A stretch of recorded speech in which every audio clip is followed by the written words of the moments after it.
كورس الصوت اداني سعادة اكتر وطاقة ايجابية. ساعدني على الاسترخاء، خلاني اعرف اغير من طبقات صوتي بسهولة جدا. اداني ثقة اكتر في نفسي وان انا اقوم اتكلم بكل سلاسة. اداني عمق في صوتي وازاي اركز على مخارج الحروف واطلع كل حرف واديله وزنه. كورس الصوت اكتشفت ان الصوت حقيقي له تأثير قوي. اكتشفت ان في انسانة اسمها مروة، عاوزة تخدم غيرها وعاوزة تنشر أهمية الصوت في حياتنا. خدت طاقة إيجابية جبارة من الصوت، خدت ثقة بالنفس جبارة. أقدر أقول ملخص للكورس إن الصوت هو التعبير عن حياتنا. كورس الصوت انا استمتعت بيه جدا جدا. يعني عمل لي دخل لي الاكسجين في جسمي كله. صوتي اتحسن بشكل غير طبيعي، صوتي عالي اصلا اكتر من الاول الحمد لله.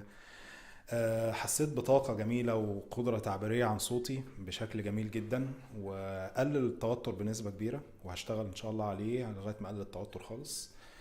استمتعت جدا، جسمي بقى خد هوا كله وبقيت مبسوط بيه جدا يعني. ميرسي ليك يا مروة.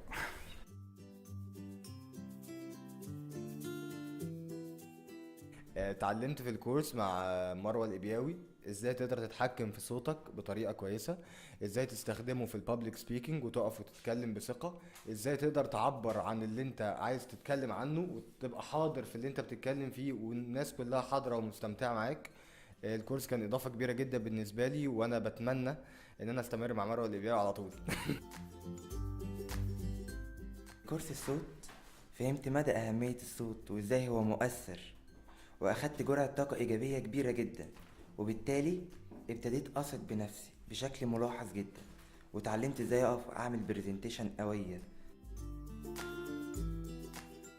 في كورس صوت النجاح انا اتبسطت قوي مع استاذة مروة، وتعلمت ازاي ابقى مسترخية من التمارين الصوت، وتعلمت ازاي اعلي صوتي لان انا كان عندي مشكلة في ان انا صوتي واطي، وتعلمت ازاي اخرج الحروف صح واديها حقها، وتعلمت ازاي ابقى ثابتة وانا بتكلم واتحكم في حركات جسمي وتعبير جسمي كلها.